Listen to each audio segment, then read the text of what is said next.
So today we're taking a look at the Leningrad. This was my potentially top ranked destroyer for tier 7 ranked. And that has a lot to do with its versatility. I understand how strong Haida is. I've played it a lot actually.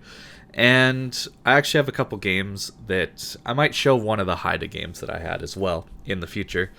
But I think Leningrad offers a lot more flexibility to the team. And it might allow you to carry out more games solo than something like the Haida.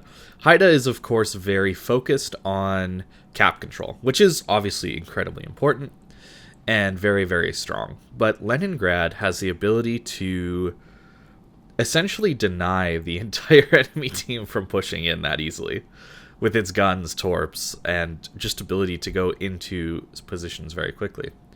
Now here, I'm not afraid to push out of this island, because I know the enemy destroyers are still in sea. They're still capping it. So there's no risk of a DD being outside of sea at this point, so I am free to just cleanly get out of this channel. And once a Leningrad is in open water, it's feeling very nice. So why did I come here? Well, we have two other destroyers, and they're both pretty good cap contesters. They're reasonably stealthy, and can do a pretty decent job of contesting and spotting the other side of the map. What I want to do is I want to make sure my team can get some really strong positions next to the B cap. Controlling the 7-8 line is incredibly powerful on this map. There's often positions like this on most maps where you can have very forward positions next to islands, and you actually are able to basically lock down the central part of the map for free with your team, assuming you can prevent being crossfired.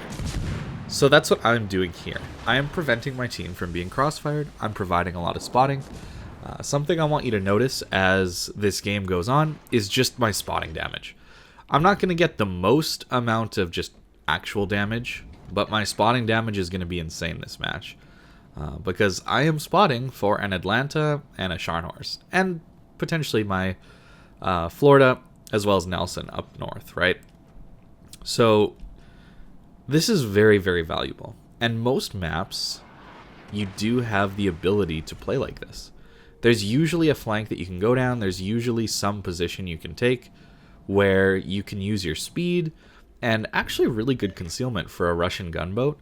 6.6 is really strong concealment for tier 7. Right? Sims has the exact same concealment, and that's an American hybrid kind of boat as well. So you're not that poor on concealment. You have quite a bit of health for a tier 7, 17,600. You get probably the most usable guns, I would say, at tier 7. Yeah, the turret traverse isn't amazing, but the arcs and the alpha damage out of these guns is actually really, really, really nice. So even when you do get into gunfights, I think the speed, maneuverability, allows you to dodge a lot of the incoming fire that maybe a higher DPM ship like Mahan would have.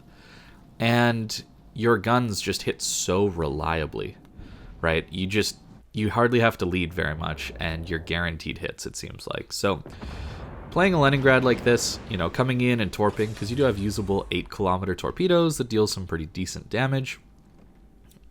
Playing this like an annoying little pest can definitely help your team win a lot of games. You can see we are nearly at 60,000 spotting damage already, just from being out here. We have very easy control of B, and, well, there is a Haida, kind of annoying my team trying to do the same thing up north. Haida is not as good at this role. It doesn't have as many torpedoes. Its gun power is pretty solid, but the arcs are bad. The ship's not as fast. There's a lot of issues with Haida doing this role. And that's why I love this Leningrad for this role, and playing destroyers like this. It opens up the map a lot for your team. Having my Atlanta feel nice and safe and comfy on that island, and just spamming over and killing these battleships and cruisers, it basically wins us this game. And that's why I think Leningrad is so strong. I've seen some people question the Leningrad pick, and this is why. This is why I think it's maybe underrated pick, I guess, if people are thinking it's a weird one. It's a very strong ship. You can see we're up to 90,000 spotting damage already. And we're barely 5 minutes into this game, right? It's 5.5 minutes in. That's a lot. We forced the enemy team pretty much off of sea already, and I haven't even had to do that much damage myself. This is how powerful spotting is. Of course, if I was in a maybe less gun-focused destroyer, or a destroyer that could get run over a little bit quicker, right? Like it's not a fast destroyer. Maybe the enemy Leningrad or another DD could have caught up with me and killed me. That's a possibility, especially when the Scharnhorst and Mayoko were kind of pushing in earlier. But it's pretty safe to say that we've got this kind of in the bag. We've got some of the most strong positions in the entire game, at least for this map on F7. Controlling that kind of area gives you basically free access to B whenever you need to. And the enemy team decides to go for B. And I make a mistake here. And it's not a bad mistake. It's a very greedy play by me. I decide to go kind of full send in on this Colorado and Leningrad to try and kill them off. But what I should have done is I should have gone through the gap in the F line, EF line. I should have been a little bit farther north, and that would have made this play a lot safer. You can see I only have 10,000 HP left, and I'm about to throw it all away. I mean, the map is basically won at this point. We're way up on health, we're way up on kills, and we're way up on positions. But yeah, I decide to throw away a lot of my HP here. Mainly due to this Mayoko, who is actually hitting me quite a lot.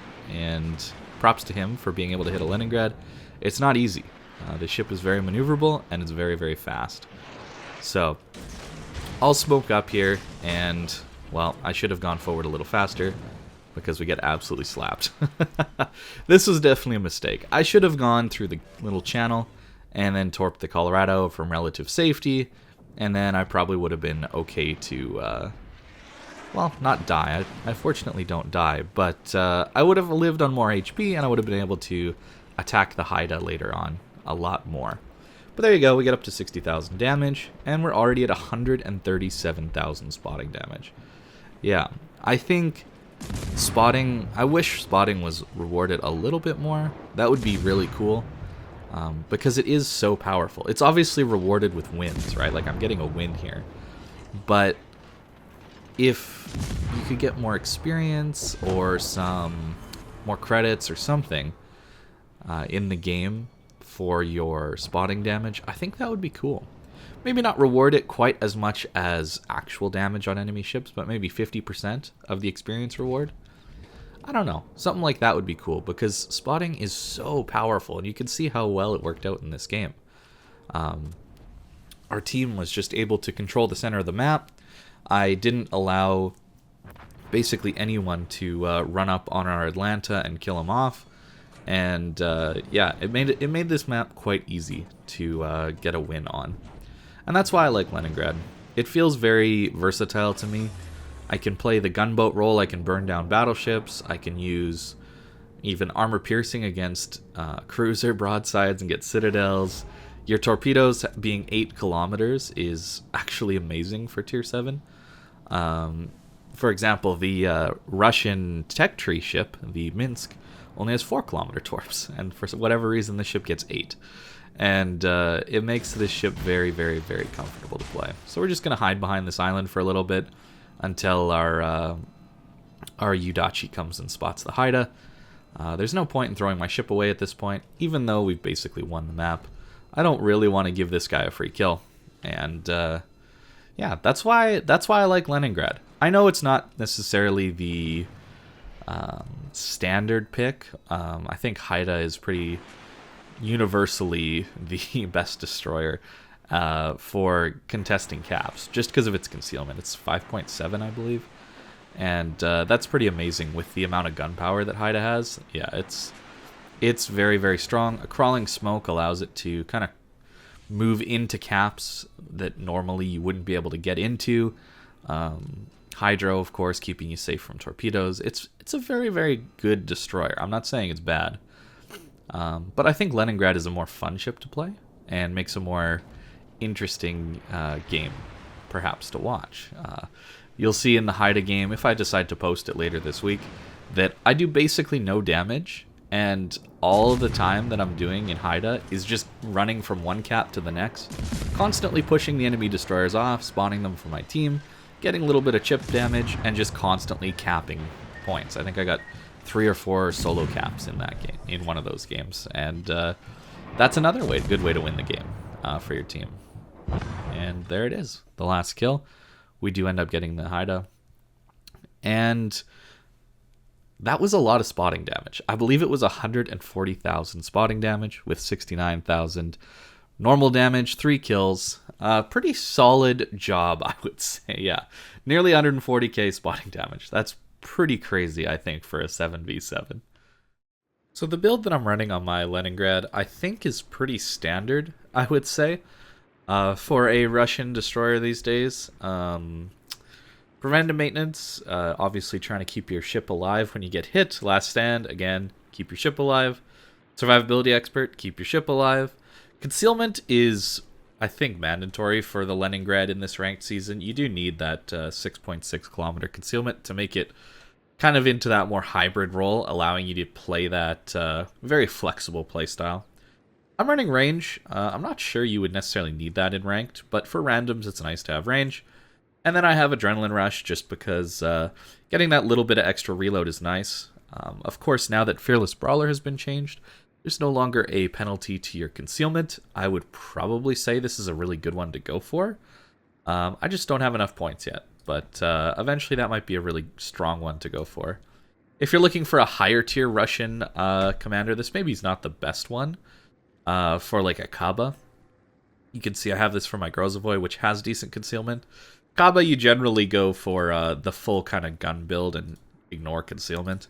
But yeah, for the more hybrid style, this is what I am enjoying running at the moment. So gives you that ability to play gunboat or cap contest or torpedo boat, all those good things with the Leningrad. Propulsion mod, definitely recommend this to help you dodge torps and shells, that kind of thing, if you're using your speed boost, that kind of thing. Makes you accelerate nice and quickly. This, I think, is what makes this ship really good these days.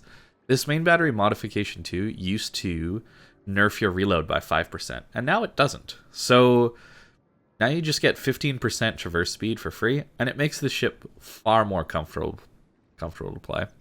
The 180 degree turn time still isn't great at 24 seconds, but it's better. Engineering protection, trying to stay at speed, that kind of thing. And of course, trying to keep our main guns alive. Very kind of standard, I think, upgrades. Yeah, I like the Leningrad. It's a very fun one to play, and can definitely fill a lot of different roles depending on what the team needs in ranked. And I think that in itself is a massive strength that makes it really good for ranked.